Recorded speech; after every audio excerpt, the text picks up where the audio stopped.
Boa noite, pessoal. Começando mais uma live de quartas do nosso querido Centro Espírita Nair Montes de Castro, o nosso celeiro de luz. Que Jesus nos abençoe, que possamos unir os nossos corações a Jesus, a esse Mestre que nos ama tanto e que pede tão pouco a nossa transformação. Espero que todos estejam muito bem e hoje vamos dar prosseguimento ao nosso especial de Natal. Semana passada falamos sobre Maria de Nazaré e hoje não vamos falar exatamente sobre a vida de Jesus, mas vamos mergulhar num capítulo, o capítulo 6 do Evangelho segundo o Espiritismo, onde fala sobre o papel consolador desse nosso querido modelo e guia que é Jesus de Nazaré. Vamos tentar entender um pouquinho sobre as dificuldades da vida e a importância de compreendermos a vida futura, que é exatamente o plano espiritual, o mundo que vai continuar a existindo mesmo depois da nossa desencarnação, da nossa morte física. A vida que verdadeiramente importa. Mas antes de iniciarmos, vamos dar aquela olhadinha para ver quem já está aqui conosco. Deixa eu mudar a minha tela. Elizabeth Couto, muito bem-vinda. Que Jesus abençoe você. Bem-vinda, tá, Elizabeth?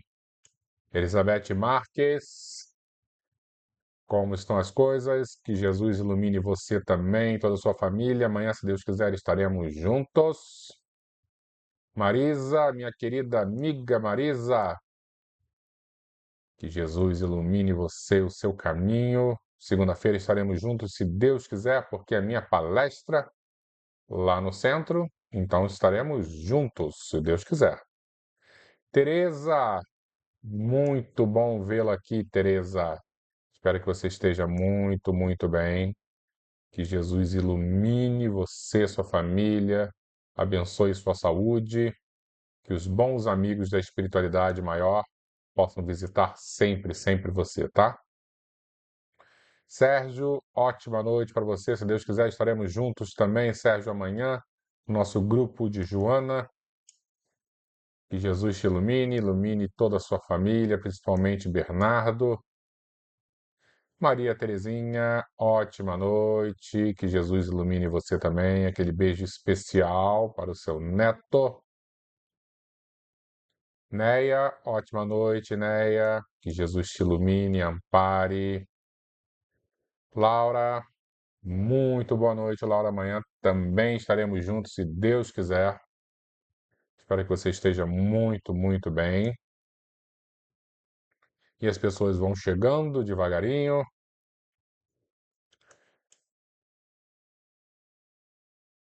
Ó, é isso, né, Sérgio? Falando que a dona Terezinha Maranhão te orientou a ler o capítulo 6 do Evangelho, né? Que é um capítulo muito importante. Todos são importantes, mas existem alguns que são especiais para mim. E o capítulo 6 é muito especial para mim. Eu lembro que eu era muito jovem e estava no grupo da mocidade e pediram para eu ler uma instrução do capítulo 6, esse que nós vamos ler hoje. E eu li quase sem compreender nada, né? Como um adolescente, assim, sem muita atenção no que estava lendo.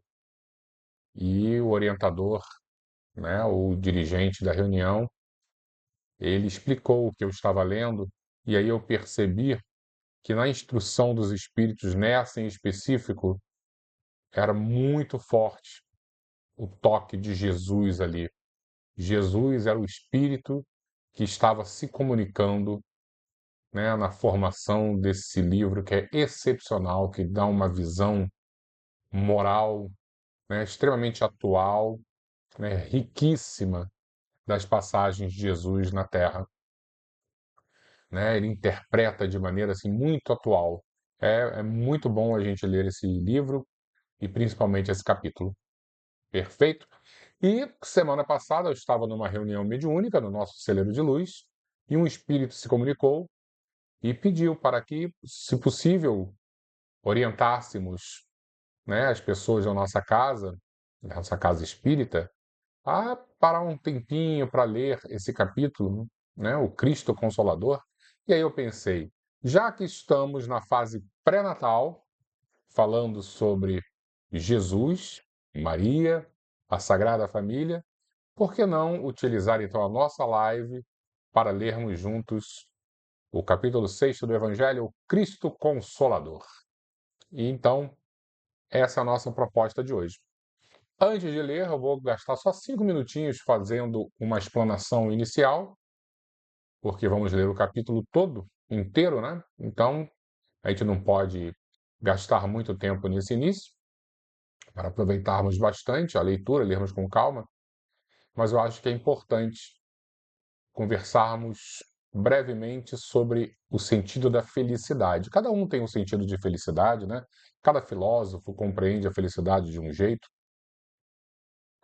E eu gostaria de fazer apenas um contraponto entre a filosofia de Aristóteles, né, que a gente sempre aborda bastante aqui, os nossos queridos filósofos gregos, e a felicidade proposta por Jesus, para entendermos uma grande diferença, né, e o que nós não podemos deixar de trazer para a nossa vida, justamente para aproveitarmos bem o sentido da felicidade. Então, Aristóteles dizia, né, que a felicidade, para ele, era um ponto de chegada, tá?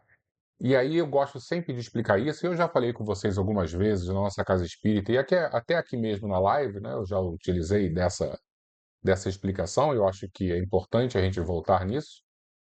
É como se você estivesse vendo seu filho estudando e perguntasse para ele o porquê ele está estudando, e ele fala, pai, porque eu vou ter a prova amanhã, né? Amanhã, segunda-feira, eu tenho prova.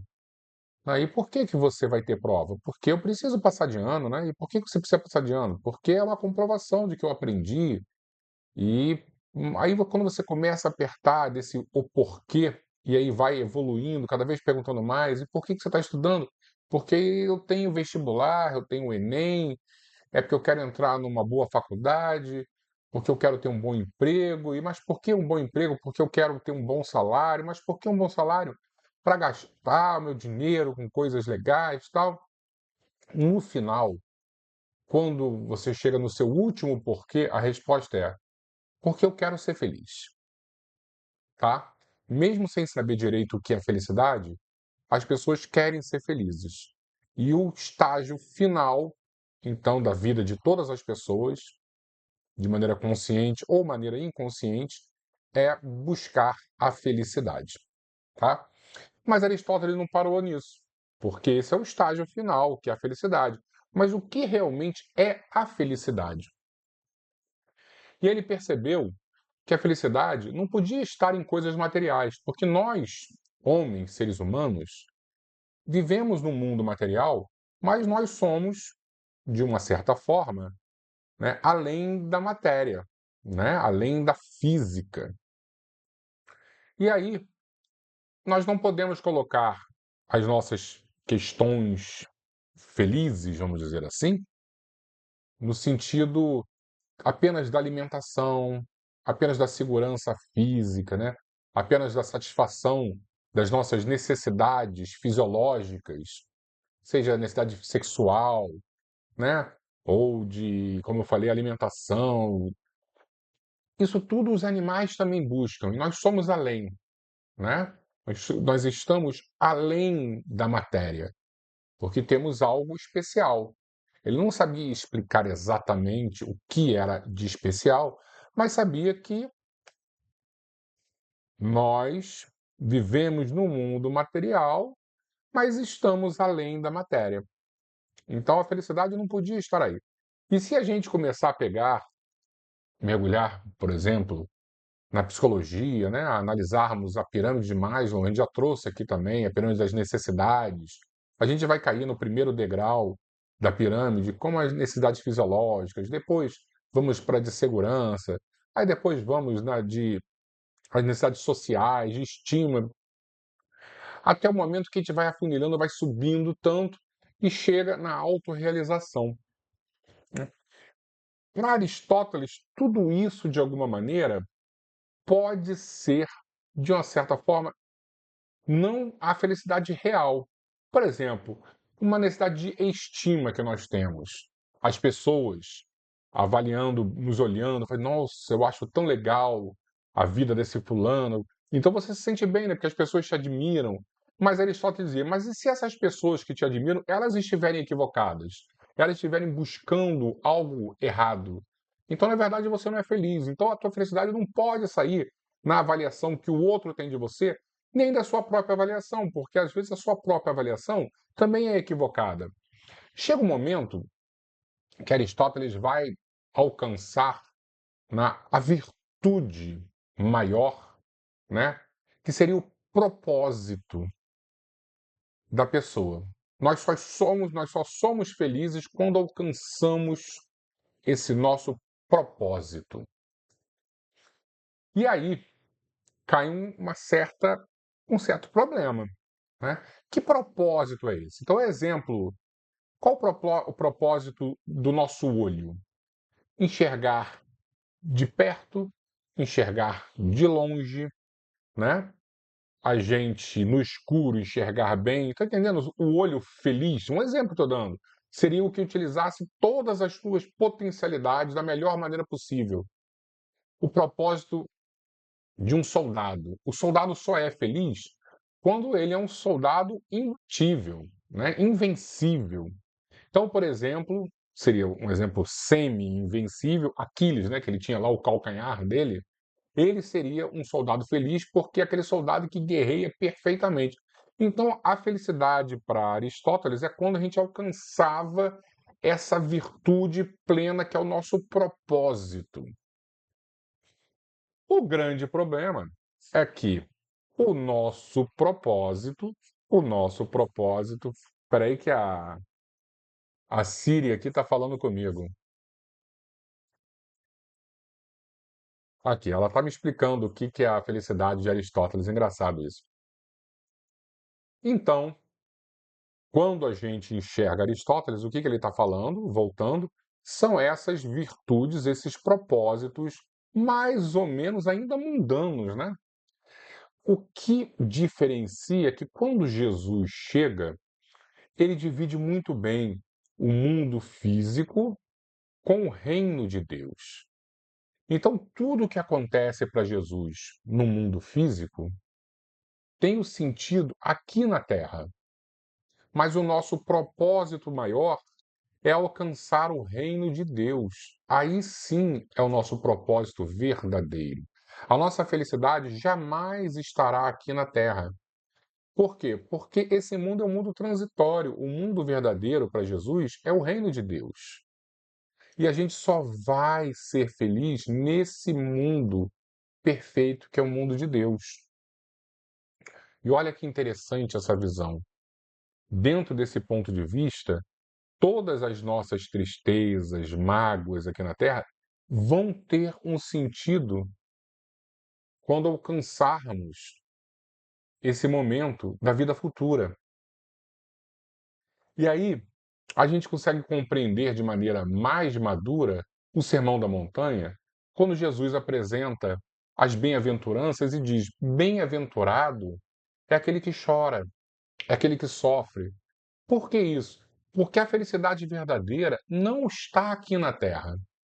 A felicidade verdadeira está no momento seguinte à vida da Terra. Quer dizer então que eu não posso ser feliz aqui? Lógico que podemos e temos que buscar a felicidade em todos os momentos de nossas vidas, antes e depois da nossa desencarnação, sempre. A questão é que mesmo buscando, mesmo a gente encontrando de alguma maneira essa felicidade, que aí eu vou jogar até um pouquinho mais para baixo, não vai ser a felicidade plena, vai ser uma espécie de alegria, né? Mesmo assim, é passageira. É como aquela música, tristeza não tem fim. Felicidade sim. É claro que isso é uma poesia, mas se olharmos o mundo aqui da Terra, são muitos problemas. Então vamos ter momentos e temos que buscar sempre esses momentos alegres, né? Que flertam com a felicidade plena, mas sabendo que o mundo verdadeiro, o mundo perfeito, o mundo ideal é a vida futura, principalmente proposta por Jesus. E quando a gente compreende isso, dá um outro significado à nossa vida mundana, essa vida aqui da Terra. A gente compreende, a gente entende e a gente aceita muito melhor as tristezas, as desgraças, as dores, as doenças, porque elas possuem um significado passageiro que nos prepara, esse significado vai nos preparar para a felicidade real. Com isso, podemos iniciar a nossa leitura, que eu acho que vai facilitar bastante a nossa compreensão. O Cristo Consolador, o jugo leve. Jugo é uma espécie de madeira que você coloca no gado, né, para prender ele na carroça, tá? Então, a imagem figurada de Jesus é que essa madeira que aprisiona é leve quando essa madeira está unindo você a Deus. E que, no caso, essa união é proposta por Jesus. Jesus que faz essa união. Vinde a mim, todos vós que estáis aflitos e sobrecarregados. Isso é lindíssimo, né? Que eu vos aliviarei. Tomai sobre vós o meu jugo e aprendei comigo que sou brando e humilde de coração, e achareis repouso para vossas almas, pois é suave o meu jugo e leve o meu fardo. Isso está em Mateus 11, 28 a 30. Todos os sofrimentos, misérias, decepções, dores físicas, perda de seres amados, encontram consolação na fé no futuro, na confiança na justiça de Deus, que o Cristo veio ensinar aos homens. Sobre aquele que, ao contrário, nada espera após a vida, após esta vida, ou que simplesmente duvida, as aflições caem com todo o seu peso e nenhuma esperança lhe mitiga o amargor. Foi isso que levou Jesus a dizer: Vinde a mim, todos vós que estáis fatigados, que eu vos aliviarei. Então é isso, quando nós temos a nossa felicidade aqui na Terra, buscamos aqui na Terra, não existe sentido real para essa felicidade. É algo passageiro, é mundano, pueril, mas quando compreendemos que o mundo verdadeiro está além do mundo físico, e essa é a nossa proposta quando buscamos a espiritualização, repara, eu não estou falando espiritismo, não estou falando catolicismo, não estou falando religião, eu estou falando religiosidade, que é muito maior. Eu não estou falando espiritismo, estou falando espiritualidade, que é muito maior. Quando buscamos isso, essa conexão com Deus, com o Criador, e entendemos que existe sim esse seguir a vida após o mundo físico, nossa percepção de realidade, de felicidade muda completamente. A nossa compreensão de sofrimento altera completamente. Entretanto, faz depender de uma condição a sua assistência e a felicidade que promete aos aflitos. Essa condição está na lei por ele ensinada. Seu jugo é a observância dessa lei, mas esse jugo é leve e a lei é suave, pois que apenas impõe como dever o amor e a caridade. Consolador prometido. Se me amais, guardai os meus mandamentos, e eu rogarei a meu Pai, e ele vos enviará outro consolador, a fim de que fique eternamente convosco, o Espírito de verdade que o mundo não pôde receber, porque o não vê e absolutamente o não conhece. Mas quanto a vós, conhecê-lo-eis, porque ficará convosco e estará em vós. Porém, o Consolador, que é o Santo Espírito, que meu Pai enviará em meu nome, vos ensinará todas as coisas e vos fará recordar tudo o que vos tenho dito. João 14, capítulo 14, versículo 15 a 17 e 26. Jesus promete outro Consolador, o Espírito de verdade, que o mundo ainda não conhece, por não estar maduro para o compreender. Consolador, que o Pai enviará para ensinar todas as coisas e para relembrar o que o Cristo há dito. Se, portanto, o Espírito de verdade tinha de vir mais tarde ensinar todas as coisas, é que o Cristo não dissera tudo. Se ele vem relembrar o que o Cristo disse, é que o que este disse foi esquecido ou mal compreendido. O Espiritismo vem, na época predita, cumprir a promessa do Cristo. Preside ao seu advento o Espírito de verdade. Ele chama os homens à observância da lei, ensina todas as coisas, fazendo compreender o que Jesus só disse por parábolas. Advertiu o Cristo: ouçam os que têm ouvidos para ouvir. O Espiritismo vem abrir os olhos e os ouvidos, porque fala sem figuras nem alegorias, levanta o véu intencionalmente lançado sobre certos mistérios. Vem finalmente trazer a consolação suprema aos deserdados da terra e a todos os que sofrem, atribuindo causa justa e fim útil a todas as dores. Se lembrarmos, por exemplo, Jesus conversando com Nicodemos, um doutor da lei, um grande sábio do judaísmo, e aí Jesus começa a citar que ninguém poderá entrar no reino de Deus se não nascer de novo. Aí Nicodemos se enrola todo, mas como assim nascer de novo? Como é que um homem, um adulto grande pode entrar na barriga de uma mulher novamente? E aí você vê nitidamente que nós não tínhamos a mínima condição ainda de compreender pontos mais elaborados. Éramos como crianças sem essa cognição mais dilatada, sem essa percepção, né, mais trabalhada. E aí Jesus deixa claro, no momento certo, eu enviarei a vocês o Consolador, que vai explicar, né, vai responder sem as parábolas, sem as figuras metafóricas, porque vocês já estarão prontos. Disse o Cristo: bem-aventurados os aflitos, pois que serão consolados. Mas como há de alguém sentir-se ditoso por sofrer, se não sabe por que sofre? E aí o Espiritismo nos apresenta as causas anteriores das nossas aflições.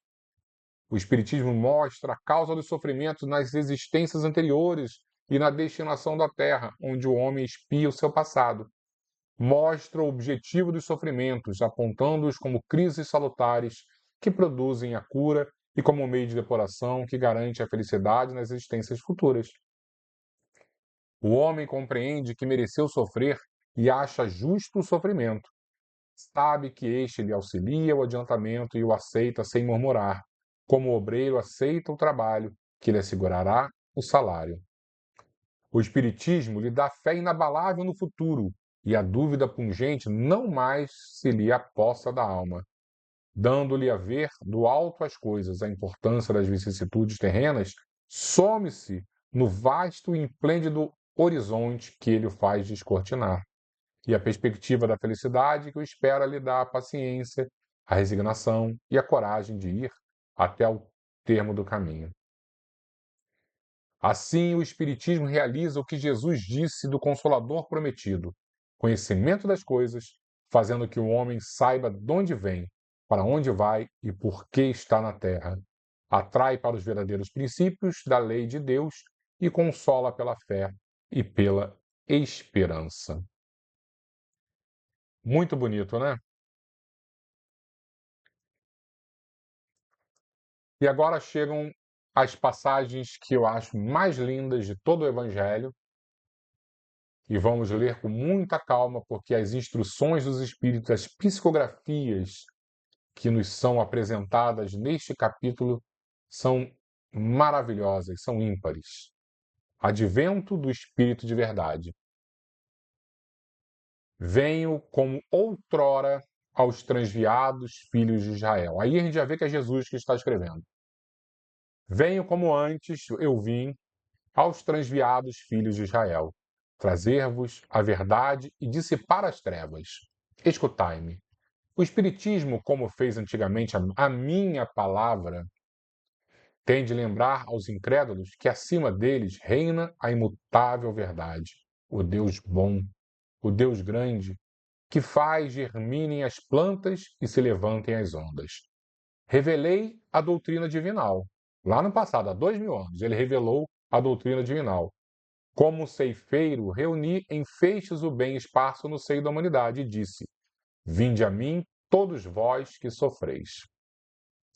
Mais ingratos, os homens afastaram-se do caminho reto e largo que conduz ao reino de meu Pai, e enveredaram pelas ásperas sendas da impiedade. Meu Pai não quer aniquilar a raça humana, quer que, ajudando-vos uns aos outros, mortos e vivos, isto é, mortos segundo a carne, porquanto não existe a morte, vos socorrais mutuamente, e que se faça ouvir não mais a voz dos profetas e dos apóstolos, mas a dos que já não vivem na terra, a chamar: orai e crede, pois que a morte é a ressurreição, sendo a vida a prova buscada e durante a qual as virtudes que houverdes cultivado crescerão e se desenvolverão como o cedro. Homens fracos que compreendeis as trevas das vossas inteligências, não afasteis o facho que a clemência divina vos coloca nas mãos para vos clarear o caminho e reconduzir-vos, filhos perdidos, ao regaço de vosso Pai. Sinto-me por demais tomado de compaixão pelas vossas misérias, pela vossa fraqueza imensa, para deixar de estender mão socorredora aos infelizes transviados, que vendo o céu caem nos abismos do erro. Crede, amai, meditai sobre as coisas que vos são reveladas. Não mistureis o joio com a boa semente, as utopias com as verdades. Espíritas, amai-vos, este o primeiro ensinamento.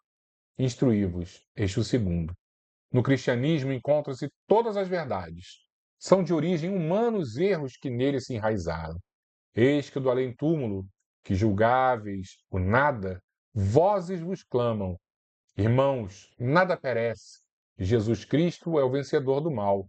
Sede os vencedores da impiedade. E aí assina não como Jesus, mas como o Espírito de Verdade. Paris, 1860. Lindíssimo, né? Deixa eu ver se está tudo direitinho aqui. Tudo direitinho. Apareceu Doriane. Muito boa noite, Doriane. E Socorro, ótima noite, Socorro. Que Jesus ilumine vocês duas. Item 6. Outra psicografia. Venho instruir e consolar os pobres deserdados. Venho dizer-lhes que elevem a sua resignação ao nível de suas provas, que chorem, porquanto a dor foi sagrada no jardim das oliveiras, mas que esperem, pois que também a eles os anjos consoladores lhes virão enxugar as lágrimas. Esse é o Cristo Consolador. Obreiros, traçai o vosso sulco, recomeçai no dia seguinte o afanoso labor da véspera. O trabalho das vossas mãos vos fornece aos corpos o pão terrestre. Vossas almas, porém, não estão esquecidas. E eu, o jardineiro divino, você vê que é novamente Jesus escrevendo, as cultivo no silêncio dos vossos pensamentos. Quando soar a hora do repouso e a trama da vida que vos escapar das mãos, e vossos olhos se fecharem para a luz, sentireis que surge em vós e germina a minha preciosa semente. Nada fica perdido no reino de nosso Pai, e os vossos suores e misérias formam o tesouro que vos tornará ricos nas esferas superiores, onde a luz substitui as trevas e onde o mais desnudo dentre todos vós será talvez o mais resplandecente. Aí a gente compreende exatamente a diferença de realidade do mundo físico para o mundo espiritual, onde as nossas dores, sofrimentos, tristezas, doenças, dificuldades abandono, perseguições vão ficar, mas ao mesmo tempo, tudo isso que enxergamos como grandes males vão moldar o nosso espírito e reajustar a balança da justiça divina. E nosso despertar no plano espiritual será pleno justamente porque conseguimos sofrer, enfrentar os nossos desafios aqui mais difíceis com fé, com resignação, com coragem, com Jesus. Em verdade eu vos digo, os que carregam seus fardos, os seus pesos, e assistem os seus irmãos, e apoiam, ajudam os seus irmãos, são bem amados meus. Instruí-vos na preciosa doutrina que dissipa o erro das revoltas e vos mostra o sublime objetivo da aprovação humana.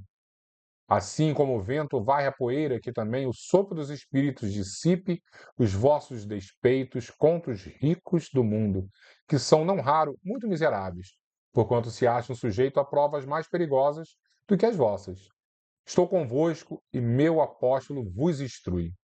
Bebei na fonte viva do amor e preparai-vos, cativos da vida, a lançar-vos um dia, livres e alegres no seio daquele que vos criou fracos para vos tornar perfectíveis e que quer modeleis vós mesmos a vossa maleável argila, a fim de serdes os artífices da vossa imortalidade.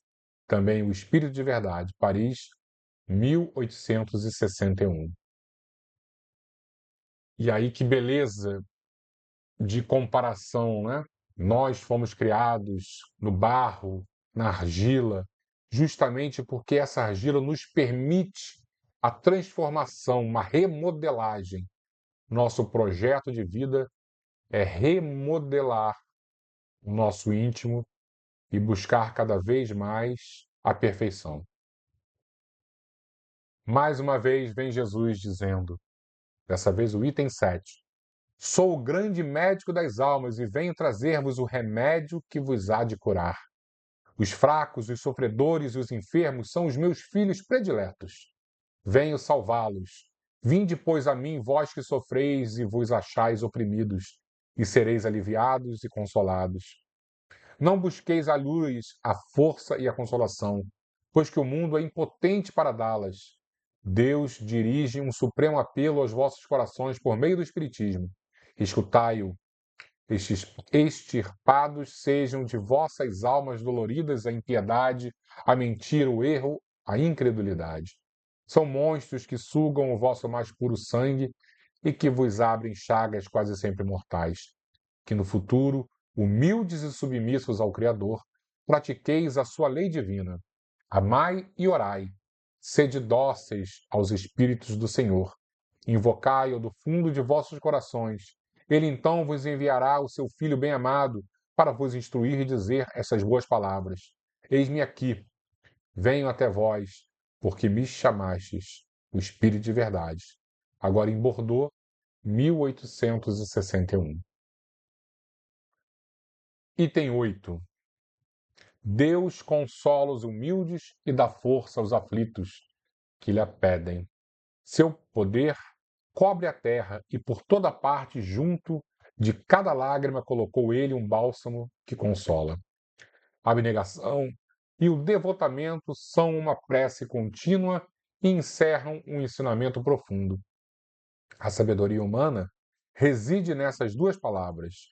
Possam todos os espíritos sofredores compreender essa verdade, em vez de clamarem contra suas dores, contra os sofrimentos morais que neste mundo vos cabem em partilha.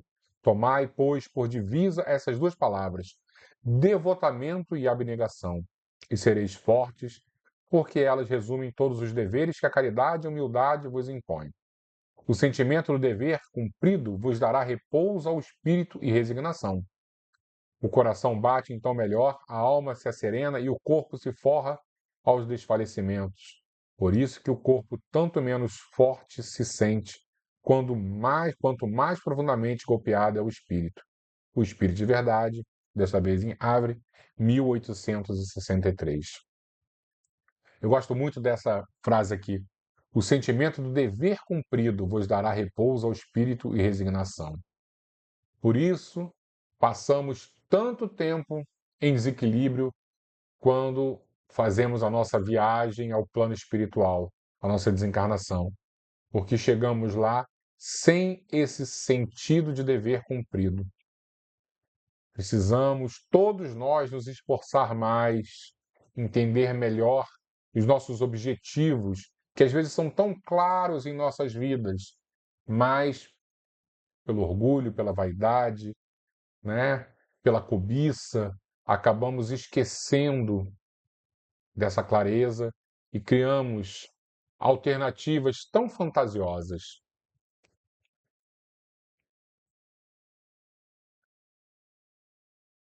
E aí terminamos o capítulo 6º, que é o Cristo Consolador.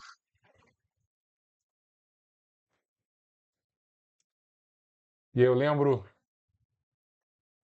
como se fosse hoje, muito jovem, na mocidade, lendo sem a devida atenção. Que hoje, nesta noite, que tivemos a oportunidade de mergulhar um pouquinho neste capítulo, que possamos refletir muito sobre o papel do Espiritismo em nossas vidas. O que as verdades consoladoras do Espiritismo podem fazer para aliviar os nossos corações, para pacificar as nossas mentes. Vamos utilizar mais essa ferramenta que Jesus nos enviou. O Espiritismo, ele tira um véu enorme dos nossos olhos. Ele nos apresenta com muita clareza a vida futura, a realidade plena do Espírito, que é imortal. Vamos sempre abrir esse livro maravilhoso que é o Evangelho segundo o Espiritismo e buscar Jesus com essa roupagem mais atual, mais clara. Reparem que o Espiritismo não nega, não modifica a moral cristã. Jamais seria o propósito dele, principalmente que o Espiritismo é real, é sério, é atual. E Jesus é atemporal. A moral cristã sempre valerá em todos os cantos do universo, porque a moral do Cristo reflete o Criador, reflete o arquiteto de tudo que existe nesse nosso universo. Então, o Espiritismo jamais mudaria uma diretriz moral que Jesus apresentou. Mas o Espiritismo vai além. Ele abre uma janela de oportunidades que há 2000 anos era impossível ser abordada, impossível de ser esclarecida. O Espiritismo nos apresenta não a um Deus novo, mas a um Deus que Jesus tentou nos mostrar 2000 anos atrás e que o passar dos séculos acabou deturpando. Porque nós, seres humanos, infelizmente, não temos ainda condições de manter um templo arrumado durante muito tempo. A história do cristianismo nos mostra como a mensagem de Jesus foi deturpada com o passar dos anos. E a proposta do Espiritismo é resgatar o ideal inicial, o ideal primitivo, e que é extremamente simples, muito sofisticado, mas extremamente simples. E às vezes a gente pergunta, como é que pode ser sofisticado e simples? É só imaginar grandes restaurantes hoje em dia, né? Que servem seus pratos com invenções assim meio que absurdas. Pratos com nitrogênio líquido. Nitrogênio líquido, para mim, sempre foi para queimar verruga. Agora as pessoas servem os pratos mais escabrosos com isso. Enquanto, às vezes, a comida da avó, a simplicidade da comida da avó, vai dar um sabor, uma satisfação muito maior. A simplicidade é o último degrau da sofisticação. Às vezes a gente vai querer dar uma volta enorme para ser sofisticado, mas estará lá no prato simples, cheio de amor da sua avó. E Jesus era isso. Um assunto extremamente sofisticado, mas ele tinha tanto amor que ele conseguia simplificar as grandes equações da vida em ações muito, muito, muito simples de serem compreendidas. E resumindo tudo, em poucas palavras, ele vai reunir todos os ensinamentos que estavam nas leis de Deus, que Moisés apresentou, nas leis dos profetas, nas leis dos homens, e vai nos dizer: amar a Deus sobre todas as coisas e amar ao próximo como a si mesmo. Então, que possamos, neste Natal que se aproxima, honrar esses 3 ensinamentos que ele reuniu em apenas um. Amar a Deus sobre todas as coisas, respeitando esse Deus que nos ama tanto, e amar ao próximo como a nós mesmos. Lembrando que o Natal não é uma festa nossa, é a celebração do nascimento de Jesus. E ele estará em nossos lares, assim como o sol que brilha ao mesmo tempo para bilhões de pessoas. Jesus é esse astro que também consegue alcançar toda a humanidade ao mesmo tempo. E ele estará em nossos lares, em nossas festas, em nossas reuniões, que possamos honrar a sua presença, respeitando principalmente o anfitrião, que é Jesus, e respeitando também a opinião daqueles que estarão juntos desta data tão importante. Possamos passar os nossos natais em paz, ouvindo, celebrando e principalmente com Jesus verdadeiramente em nossos lares. Vamos fazer a nossa prece, pessoal.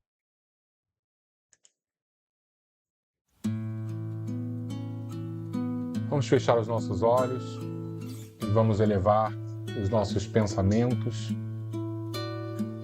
a Jesus. Lembrando que há 2000 anos, nosso querido Mestre nasceu,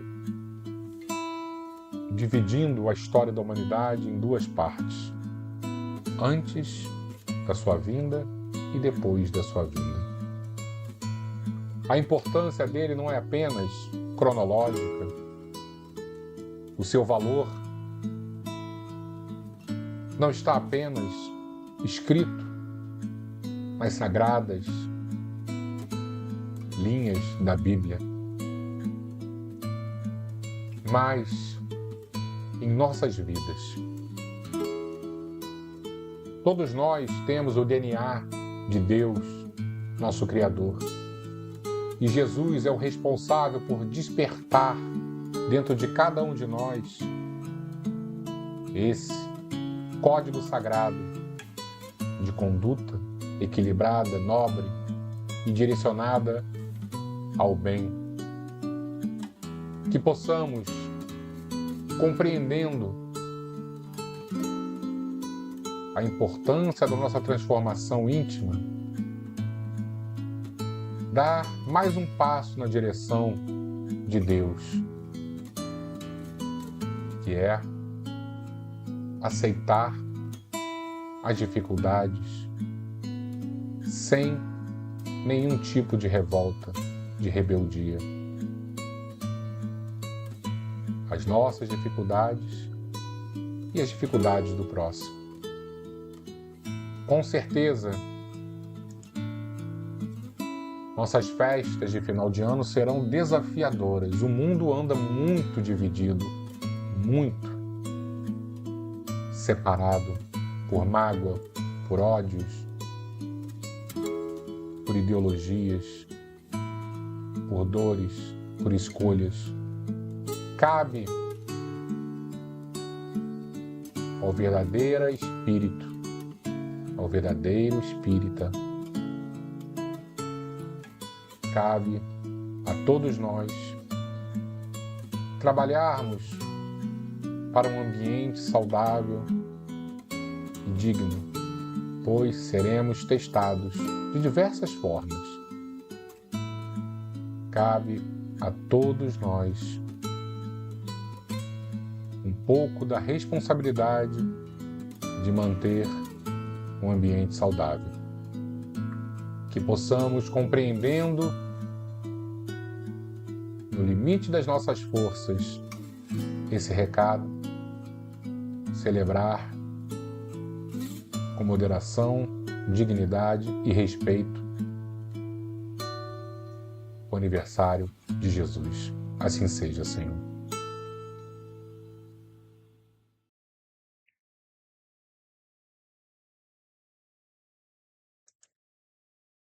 Muito obrigado, pessoal.